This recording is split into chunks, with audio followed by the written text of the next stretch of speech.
Ce soir, je vais vous parler d'un piège dans lequel tombent pas mal d'enseignants, que j'appelle le piège des heures sup.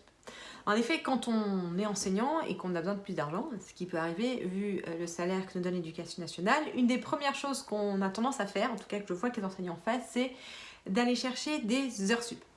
Et en fait, c'est un piège, c'est une très mauvaise idée, c'est même piégeux, et je vais vous expliquer pourquoi. Alors déjà parce que c'est mal payé, je ne sais pas si vous le savez, mais il y a deux sortes d'heures sup, les HSA et les HSE. Aucune des deux ne sont indexées sur votre salaire, c'est-à-dire que vous êtes payé pareil que vous soyez échelon 1 ou échelon 10, c'est pareil. Et aucune des deux ne compte pour la retraite. Les HSE ne sont pas rémunérés si vous ne les faites pas, vous ne les touchez pas pendant les vacances, etc.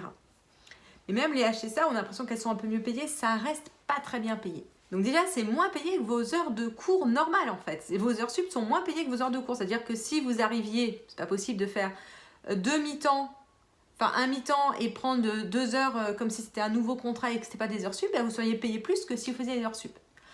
Alors, je vous laisse aller voir les tableaux, vous trouverez, les syndicats sont très forts pour ça, mais en gros, la première heure sup est majorée de 20%, ce qui fait que jusqu'à l'échelon 7, la première HSA est payée plus que les heures normales, mais déjà la deuxième, c'est mort, et après l'échelon 7, toutes vos HSA, en fait, vous travaillez plus pour gagner moins, voilà.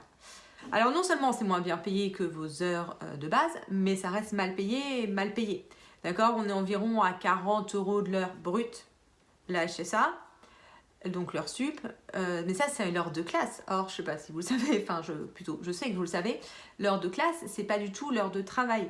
On estime qu'en heure de travail effective, pour une heure en classe, si on rajoute les copies, les préparations de cours, les conseils de classe, les rendez-vous de parents, suivre les élèves parce qu'ils ont besoin de nous parler, etc., on en est à peu près à une heure de cours pour une heure à côté. À peu près.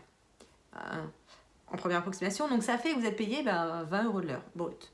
20 € de l'heure, c'est ce que je paye brut. Moi, c'est ce que je paye ma secrétaire qui s'occupe des choses à distance, etc., en heure de travail effectif. Et par exemple, ma femme de ménage, je la paye 25 € de l'heure. Donc vous êtes moins bien payé que ma femme de ménage. Voilà. Donc si vous n'avez pas envie de faire de ménage, ce que je peux comprendre, déjà ne serait-ce que donner des heures de cours de soutien, des petits cours, comme on dit, des cours particuliers, ça fait beaucoup moins de boulot. Et en heure effective, on est très vite à 50, 75, 100 € de l'heure. Voilà. Et le deuxième piège des heures sup, c'est qu'une fois qu'on a fait ces heures qui sont vraiment sous-payées, et en fait, on n'a pas le temps de voir comment est-ce qu'on peut développer des expertises qui font vraiment gagner de l'argent.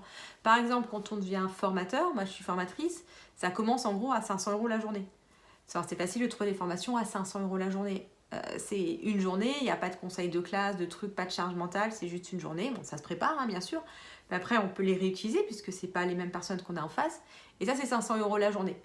Et ce problème, c'est que si on a plein d'heures sup et que notre emploi du temps est plein, etc., on n'a le temps ni de développer le réseau pour devenir formateur, ni de développer l'expertise, etc., etc. Et donc, les heures sup, ça vous prend ce temps dont vous avez besoin pour voir comment aller chercher plus d'argent. Je pense que si les enseignants ont tendance à faire des heures sup quand ils veulent plus d'argent, c'est parce qu'ils pensent que en fait, c'est le seul moyen de gagner de l'argent.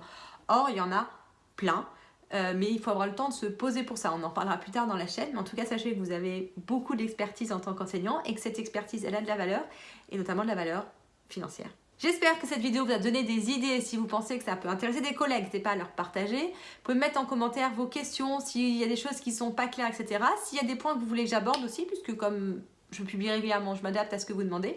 Et puis moi, je vous dis à bientôt pour une nouvelle vidéo.